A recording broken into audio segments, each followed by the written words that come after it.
Hello, my name is Daniel, and this is the Engineering Success Podcast, episode 19. How are you? How are you doing? Hope you're doing all right.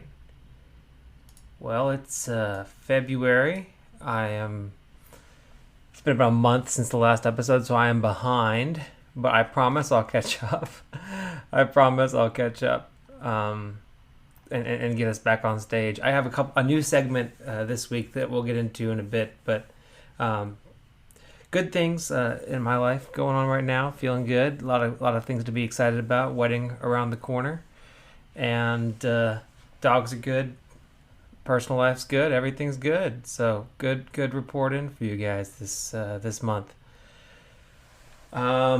I guess I'll start off with our sponsorship. Shout out to sabeanandcheese.net, your premier bean and cheese taco review website. Especially if you're in the San Antonio area, definitely the best place to go to if you want to try different taquerias around town. Tacos are rated from a scale of 1 to 5 and are given a score of 7 out of 5 to 1 out of 5, with 5 out of 5 being, I guess, the expected for San Antonio, and 7 out of 5 being absolutely blow your mind good. And I will say that they have some really, really good takes on there and some real stinkers that they pointed out as well that I've managed to avoid. So sabeanandcheese.net for your bean and cheese taco and other taqueria needs. All right, so what is our recurring segment this week? Well, actually, before I go into that, one other reminder: if you want to write into the podcast, write into me at engring.success@gmail.com, and I will respond to your question on the podcast. And if you want to support the podcast, like sabeanandcheese.net, $10 a month recurring through Anchor gets you a shout out at the beginning of every single episode. And any first donation will get a shout out on the first podcast that's recorded after you make your donation. So thanks to those of you that are supporting the pod. All right, so this week's first recurring segment is This Week in LinkedIn Lunatics. Yep, I have discovered a new subreddit that is my favorite thing. It's called r/LinkedIn Lunatics. And I mentioned earlier on in a previous episode that I hate LinkedIn influencers. I think that they're just worse than any other kind of influencer that's out there. So, that being said, I have found my favorite post that I've seen from a LinkedIn influencer, and here's what it says. The person who found this, they posted, their caption was, "Look, I understand your concern for people out there, but giving jobs without interviewing the candidate does not make sense." So here's what the post is on LinkedIn. This person is, their job description is ranked blank in the world for VC and startups. Okay. And their post goes, "I hired her without an interview." He goes on to say, "Dear hiring managers, it's my humble request to hire on the basis of situations. Hiring few candidates without interview won't hamper your company's productivity. I hired many people the same way during the last wave of COVID, and trust me, all of them are working good. Again, the third wave is coming up. I hired her today, but I cannot hire everyone. Therefore, I am posting this. Thanks for spreading the word. #hiring, #people, #compassion, #humanity." And then he posted a screenshot of the conversation. "Hello, sir. Good evening. Sir, is there any work from home job vacancy for me is available? Because right now my family financial condition is not stable. That's why I need a job. Please, sir, help me. Praying emoji, praying emoji." And then they responded in their chain, "Hi, blank. I can understand your problem. We are hiring you for a social media management role. No need for any interview. Please share your phone number so that our HR team can reach you." And that is just interesting. And it got 11,000 positive impressions on LinkedIn. That's just interesting. I mean, this person, it doesn't even look like this person even sent in an application. So I'm wondering what kind of social media management role this is. But I'll put out a poll on the pod or in the comment section if you're watching on YouTube. Would you hire somebody without an interview? And would you also hire them without an interview and without an application? Just trying to gauge the pulse of the audience here. But anyways, I thought that was a kind of fun way to start the episode with this week in LinkedIn Lunatics is the subreddit that I'm pulling from. All right, moving on. We're going to go into this week in good news. This is the question. Should I negotiate the salary? New graduated. I think they mean new graduate. They go on to say, I just graduated last December. I have no internship experience, no work experience, and no EIT, but I will take it next month. I got a first job offer for $72,000, which was more than my expectations. The location is in Dane County, or Dane Country, one of the two, Wisconsin. Many people told me that I should ask for $77K and they would give me $75K. Should I negotiate the salary? Edit, the offer is actually a bit more than $75K, not $72K. I calculated it wrong at first. You know what? It sounds like it's a good first offer. And should you negotiate? I think that it's always a prudent thing to do to just at least ask if there's any room. I don't really think there's anything you can really do to hurt your chances of keeping the job by at least asking if they can do it anymore. Sometimes it's one of those situations. I mean, again, it depends on the company, and usually I'd say most companies don't really negotiate with fresh out of college hires, but you don't know unless you ask, and sometimes all you have to do for them to give you the increase is just to ask. Sometimes they have that policy that they can't give it to you unless you ask for it. And like, you everybody's in the office, where Jan pulls Michael into the room and says, I can't give you X unless you ask for X. Same type of thing. There's pay bands, and some companies have a little bit more flexibility than others, but unless that doesn't sound like it's a high cost of living area. It's not on the coast, and not one of the major cities that I've heard of. And $72K is great. It sounds like it's a good starting salary for a normal cost of living area. So congrats to you. I think that's some great news, great offer for you. And yeah, it doesn't hurt. I wouldn't say it would hurt to negotiate, but it also sounds like you're pretty pleased with what they've landed on. So yeah, ask for the moon, and maybe ask for, another 5 or 10%. And then if they give you a little bit more, then take it. And if they don't, then sounds like you'd be pleased either way. So congrats to you, and I wish you the best of luck in your job. All right, we're going to take a quick break for an ad break, and then we'll come back with the rest of the pod.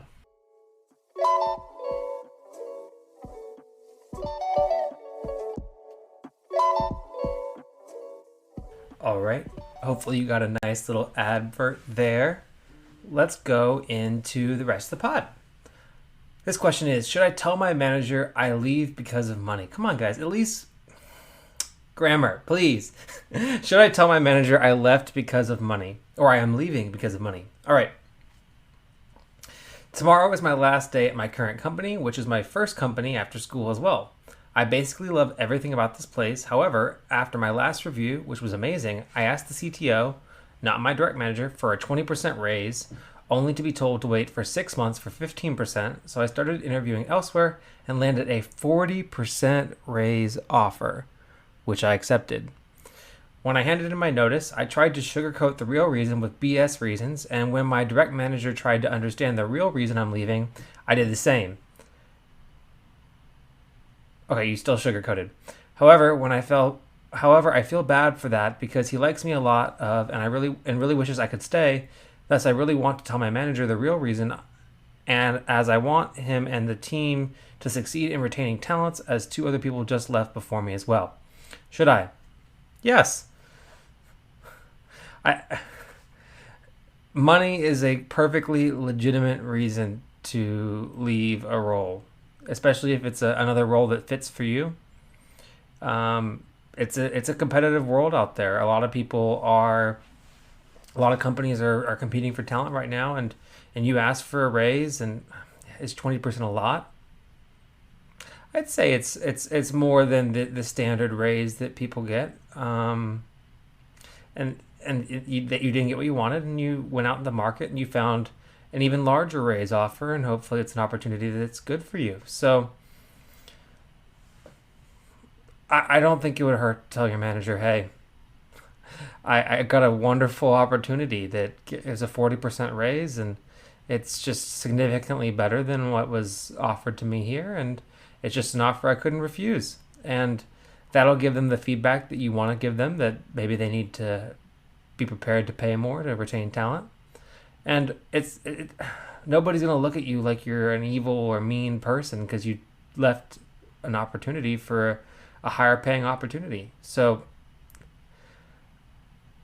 I don't think there's any reason to sugarcoat it. So yeah, I would say don't feel bad about it, and definitely let them know. I don't see any reason wrong with letting them know. Best of luck to you in your new role. All right, next one. How do people apply to 100 internships? I see a lot of people posting about applying to 100 plus internships or jobs. I get that it's a numbers game, but I'm wondering how you can even find so many internships or job postings. Using the usual online sources, I can't find anywhere near that many positions that are remotely in my field. Mechanical engineering, aerospace. When do you find those listings? Do you use a customized When you do find those listings, do you use a customized cover letter for each one? Sorry if I sound clueless. I truly would appreciate hearing your techniques and strategies. Okay, as somebody that applied to 100 plus internships, I will share my secrets. The first thing I did is I created a search on LinkedIn, Monster, Indeed, all the number one job posting sites. And then I would keep my eye out because that's where almost every single company posts their internships there.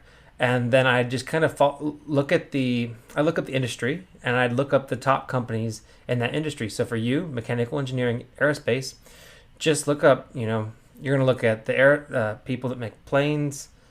So you can just Google main companies that make planes and parts for planes.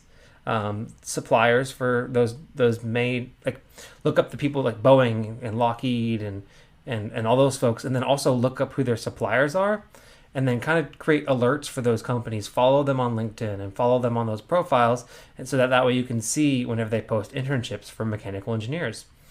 And then when you do apply for them, your second question was, do you use a customized letter for each one? I did. And how custom was it? It wasn't extremely custom, but I had maybe 3 or 4 different generic cover letters that I'd use for different types of internship programs. And I would just kind of pick the one that was closest to what I was looking for. I'd change the addressee, I'd change the title, I'd change the name of the role that I'm applying for, and maybe a couple little things about how I like that company, maybe one thing about how I resonate with one of their values or something like that. And then it would be a quick 5 to 15 minute process of writing that cover letter for each one. And the way I was able to apply for 100 plus internships is that I would just do 3 or 4 or 5 a day, and kind of doing that every day. I mean, if you do 5 a day for 20 days, that's 100. So if you took an hour or 30 minutes out of a day, every single day, you could get to 100 pretty quickly. Do the legwork up front. Go to the job posting sites like LinkedIn, Indeed, Monster Jobs. Find the companies that you want to work for, so the aerospace companies for you, and then the companies that supply those companies and do consulting for those companies. And then set up your alerts, and then whenever the internships come up, then you just apply for them. And you have a standard resume that you what I made was I made a CV, which was like a long version of my resume, and I would just customize it for each individual application. I just have like a different folder for each one of these companies, and then I had a standard cover letter, and I just modify that cover letter for each different company that I was applying for. And then that is how I was able to apply for a bunch of internships. But as you'll hear later in my answer to another question, that was not actually how I got my first internship. So I will tell you more about that later, but that is how you apply to 100 internships. Get all the alerts for all the companies in the industry you want to work for. Have a template cover letter and resume, and then customize it for every single one, and then do it with dedication and discipline, and do just a few every single day, and then next thing you know it, you'll be way beyond 100. So best of luck. Next one. What was your hardest course you studied and why? Mine was multi-phase heat transfer, a master's level course. This course combined fluid mechanics, thermodynamics, and heat transfer all into one. To put the cherry on top, we had to study all that stuff for two-phase flows. After 17 years of education, it was the first time I was scared of failing an exam. LMAO.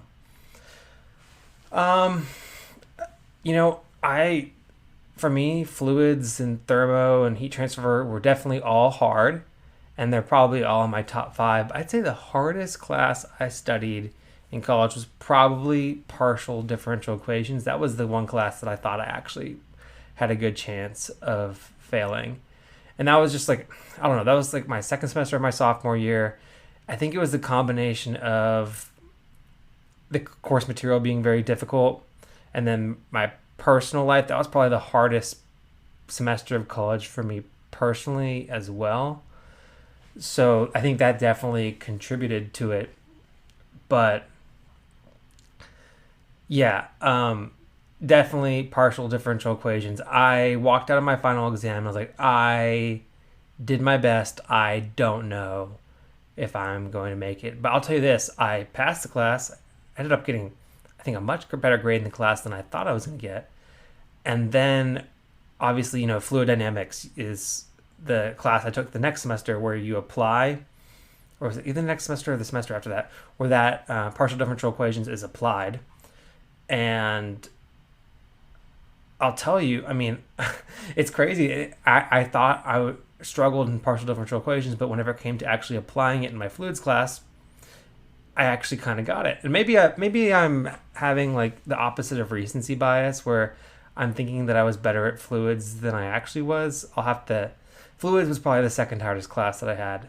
So maybe, but I mean, I got through it. I knew enough PDE, as we called it, to get through fluids. But yeah, definitely partial differential equations was the hardest class I ever had. And some people that are engineers might be listening to this and like, what's partial differential equations? So the way that math was at Trinity is some universities you take a linear algebra class and a differential equations class separately. And at Trinity, we took a class called differential equations and linear algebra, which was the class we took after the calculuses.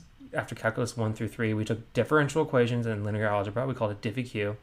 And then there was another class called partial differential equations, which is where basically we went even further. And I know that some schools, they don't have that. They go a little bit further into PEs, a little bit in their differential equations course, but that's how Trinity did it. And I'm glad they did it that way, because it definitely set me up and gave me a good foundation. And by the time I got through fluids and I was in heat transfer, I mean, PDEs made sense. So it definitely served its purpose. But man, that was a tough class. It was one of those classes that was really tough for a lot of people in my engineering program, because a lot of them were actually taking it at the same time. Excuse me. We're taking it at the same time as fluids, but I didn't take them at the same time. I took PDE first. But yeah, that's definitely the hardest course for me.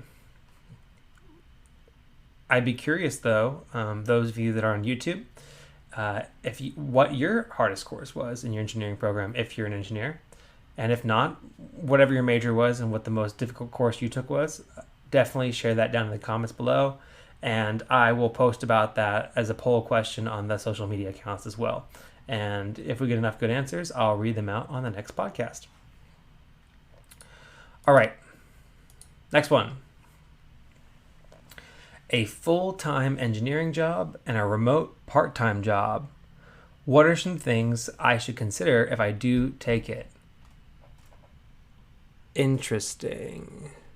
All right, let's read this question. I was fortunate enough to be headhunted by a recruiter. They're looking for someone to work 15 hours a week. My job says I cannot do anything that competes with my main role in any way. P.S. I have only been working full-time for a year. What is a good way to know if this second job is competing? I assume it's not. But is there an intuitive way without asking HR? Okay. This is interesting. First question. Are they competitors? Are these companies competitors? I'd say that's the first way that you'd find out. And would working for one company violate an NDA for the other company? That is the easiest way to figure out whether or not they're competing. And if they're not, then you're past that part. But here's the part that I'm more concerned about. Does the second company operate during regular business hours? And by that I mean, will you be required to take some time in the traditional Monday through Friday work week that you already work on with your first company to do work for the second company? If there's a conflict there, then maybe you should avoid this. In fact, you said you've been working at this company for 1 year. I think that the most important thing for you to do as an employee that's working somewhere in your first year is to do a really good job in your first job and get that first promotion. That first impression that you make in the professional workforce as an employee is a big one, in my opinion. And it sounds like you're putting yourself into a situation with a little bit of gray area and where you could potentially be hurting yourself. So in general, I would say probably avoid this. Now, does that mean that on the weekends you can't do like a part-time job? Say, for example, if you have student loans and you're trying to pay back your student loans and you wanted to pick up a waitressing gig on the weekends or in the evenings, or I caddy sometimes for fun because it comes with free golf and it's a nice little extra spending money and I enjoy it. And it's on the weekends and it doesn't get anywhere close to interfering with my current commitments. But that is completely different than working another engineering job. That's definitely something that I wouldn't ever consider doing. And,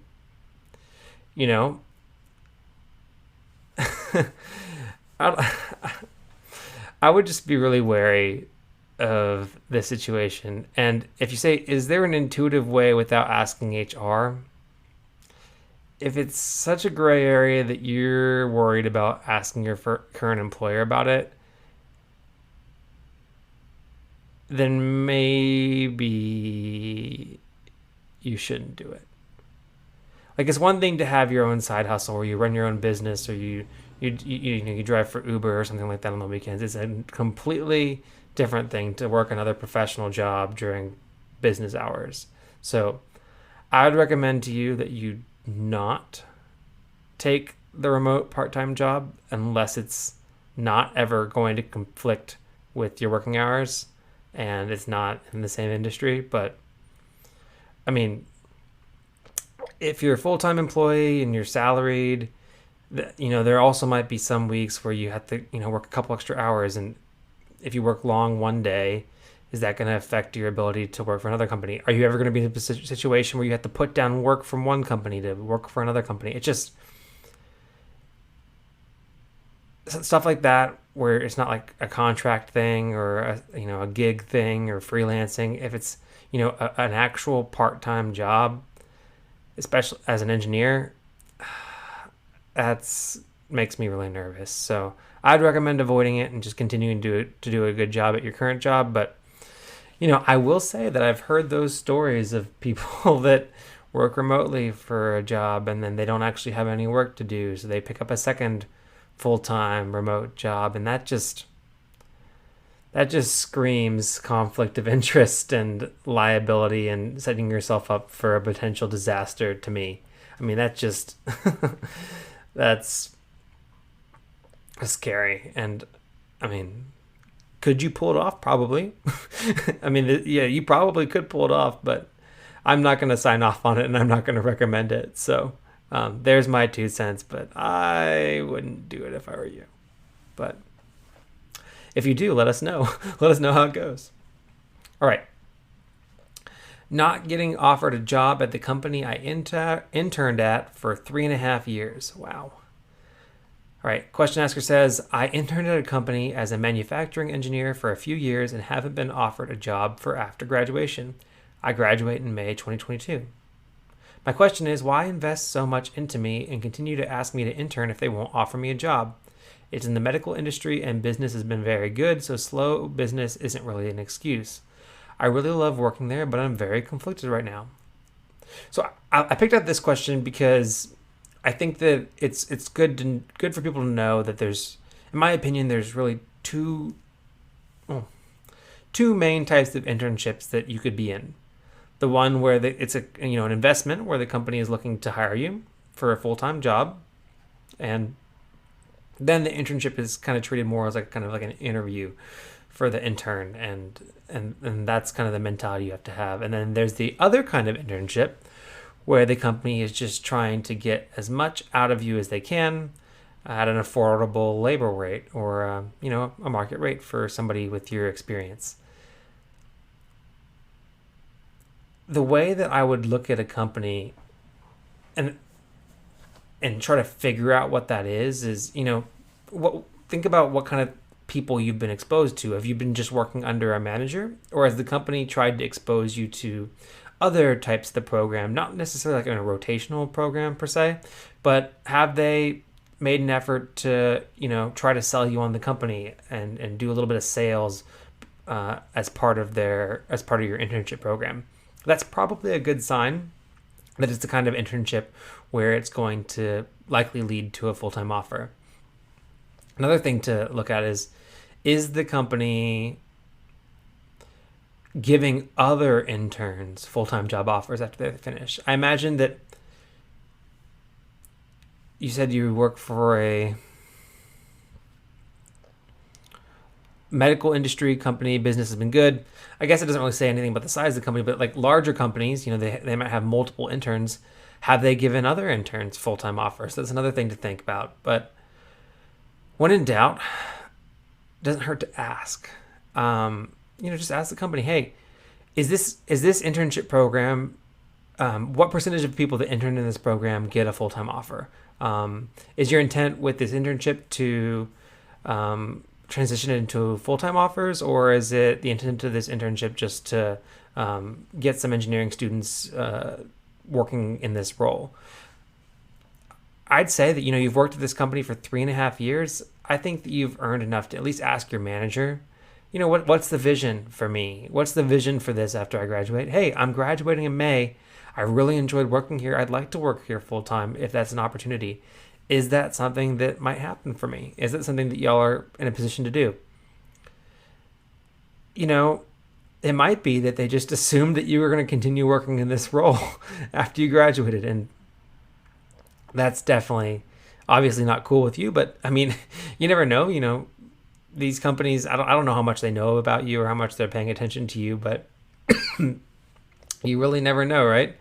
So they continue to ask you to intern. So I would say just reach out to your manager and say, hey, I've enjoyed interning here. I'm graduating in May, as you know. What can I do to get a full-time job? And what would that look like? What kind of roles are available for me? So obviously you probably wouldn't want it to be the exact same role because you'd want more responsibilities and more pay as somebody that graduates with a degree. But I think that you're going to find out by asking. I think that that's where you're going to get the most answers. So I recommend reaching out and just asking. So that's my response here. But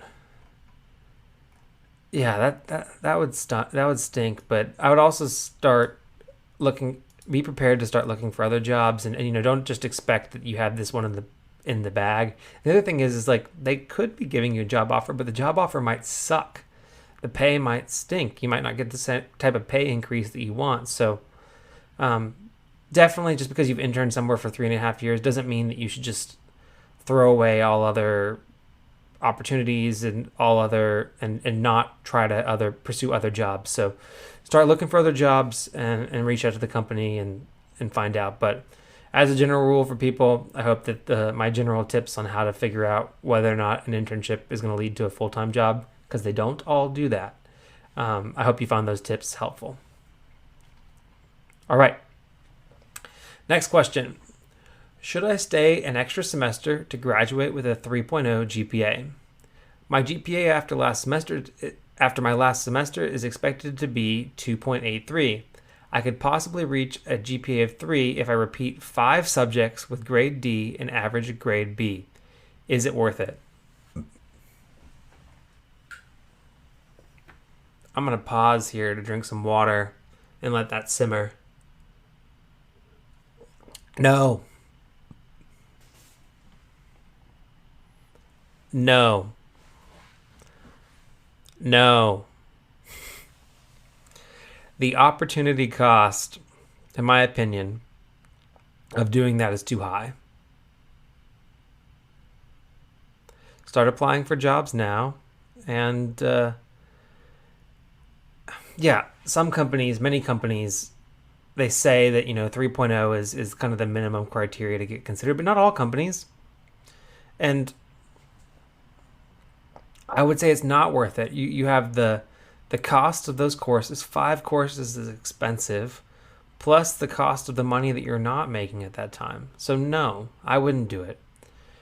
And that's not even guaranteed. Repeating those courses. I mean, I don't know. I don't like school that much to put myself through that. Is what I have to say. I don't like school that much to put myself through that. And nothing's guaranteed. And that's just you've already passed the courses, and you are going to graduate with a degree, which is an accomplishment in its own.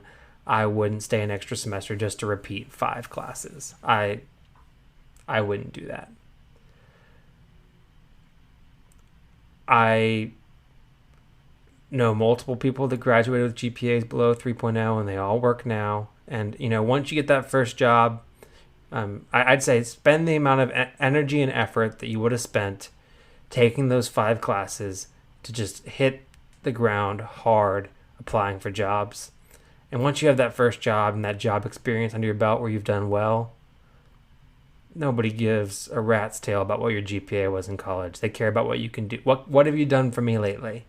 So congratulations, you're going to graduate with your engineering degree. Start applying for jobs with the vigor that you would have put into taking 5 classes. 5 classes is a lot of classes. Don't even think that's like a full load. 5, that's 15 credit hours minimum. That's just a lot. So no, I would not stay an extra semester to maybe graduate with a 3.0 GPA. Congratulations. Hit the ground running. Get yourself a job interview. Get yourself a new job, your first job. And I wish you the best of luck. Some things to focus on, maybe some of those bigger companies might have the GPA requirements, but definitely the smaller companies, most of them aren't as stringent and don't have the same, rigid HR requirements that a lot of the big companies have. So, go on Indeed, LinkedIn, look for the GPA requirements. Another thing you can do is don't put your GPA on your resume. Just apply for the jobs, and if they ask for your GPA, then supply it. But get past that first point before you give out the GPA. But is it 2.83 GPA terrible? No. Is it not ideal? Maybe, but I wouldn't say that it's a deal breaker at all. And the difference between a 2.83 and a 3 is not enough for me to spend the money required to take an extra semester of college. So focus on some of those smaller companies, leave your GPA off your resume, and hit the ground running, and you'll be fine. Wish you the best of luck. All right. Next question. And this will be the last question for this week. I have some more questions queued up, but I'll record them for next week's podcast. All right. Engineering boyfriend is stressed. Basically, me being the 20-year-old female, boyfriend, 21 male, is a third-year mechanical engineering student. I always see him very worked up, tired, and stressed trying to deal with his homework. He says how it takes him 40 minutes just to do one problem, and he barely has time to rest. He also works and such, and that he just has no idea at all on what he is doing. He feels frustrated and upset, and I don't really know how to help or what advice to give him. I feel a bit guilty because I have it a bit easy. I am on track to be a vet. Most of my classes are science-based rather than math-based, so I find it more easy for me. especially because it is something I am passionate about. My boyfriend isn't really passionate about engineering, but he knows it will make him a lot of money. He's thought many times on just giving up because he feels bad on how he's learning nothing and it makes him feel stupid, but he says he's already deep into his degree and that there's nothing he's really passionate about. What is some helpful advice I can give him? Okay, first of all, I want to give you a little tip about engineering students. We complain more than any other major. I mean, engineering is hard, and I'd argue that engineering is the hardest undergraduate major. However, I will say that there have been multiple times where I've said that I'm learning nothing. It takes me forever to do my problems. Yes, 40 minutes is pretty standard. I've spent hours doing one homework problem before. I mean, it's just that difficult sometimes to get things figured out. But in the end, I graduated. I learned what I needed to learn. I got my fundamentals of engineering. I have a job, and I'm really grateful that I made it through it. And I actually don't really do any engineering in my regular basis. I use a lot of the skills that I learned in my engineering program, but I actually don't do any engineering with my job, and I love it. And I'm sure that if he graduated, and he's a third year mechanical engineering student, so he's pretty close, he's at least halfway there. If he got his degree, the number of options that he'd have for him are limitless. He could do almost anything with an engineering degree. At least anything in like a professional working environment. People love engineers. So what I'd recommend to you as his girlfriend is just to be encouraging and be somebody that can listen to him and comfort him and just sympathize with him. And I mean, maybe you can't sympathize from your personal experience, but you can be supportive and not make him feel like he's irrational for thinking it's tough. It's tough. It's really tough. And encourage him. If he says he has to go study with a group of people a lot to help figure out problems, then as a girlfriend, maybe being understanding of that and being encouraging him to go participate in study groups and not pressuring him to, I mean, not saying you do this, but, being understanding that maybe he doesn't have as much free time some weeks because he has to prep for exams, or if he's really struggling to get a concept and he just really needs to go to office hours or he needs to go join a study group to try to pick up a concept, maybe being understanding of that's his priority right now. He has to get the degree and that'll set him up for long-term success in his personal and professional life. Being understanding of that. I would say, again, that's the only thing I'd say to say about him and his study habits. I wouldn't, and if I was in your position, I wouldn't really, critique his study habits unless he's just off the chain bad. Don't blame his struggling entirely on his study habits unless they're actually bad, because he might be kind of defensive about that. But as long as he has a good approach. Just continuing to encourage him to take to keep on that approach and not give up. How he's learning nothing and how it makes him feel stupid. If you don't think he's stupid, say, hey, you're not stupid. It's just difficult. And you might see that other people are struggling with it as well. And just, reminding him that it's just very difficult and it's very challenging. And you think he's bright and you know that he can do it.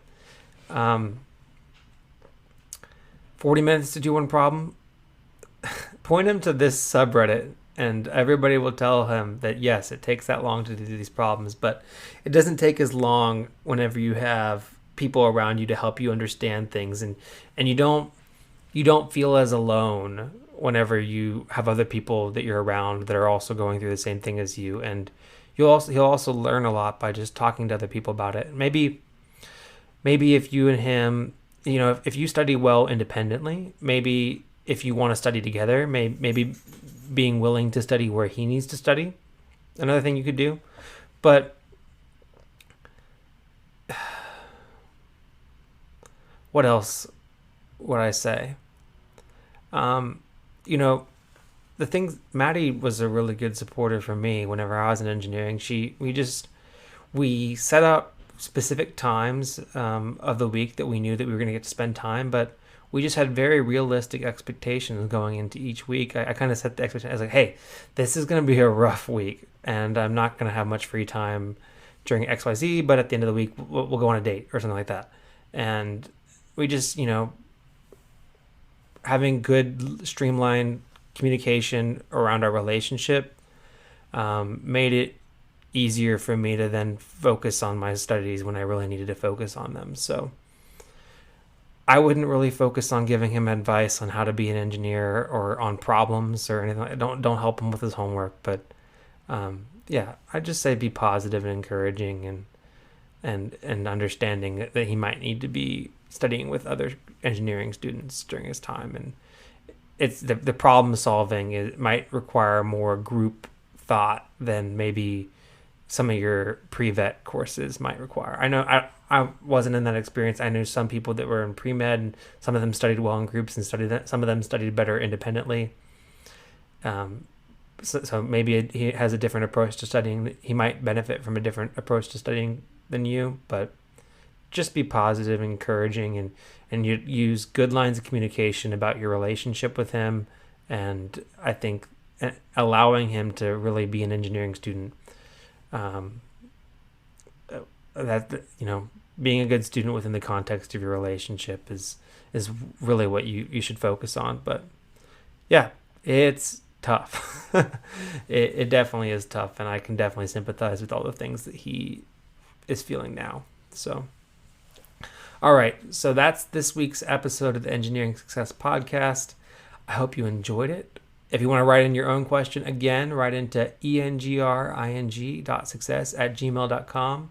Subscribe to me on YouTube, Anchor, Apple Podcasts. Give me a 5-star rating and I'll share it. If you give me a 5-star rating, I will read it if it is appropriate on the podcast. And as always, thank you all for your support, and I'll catch you in the next one.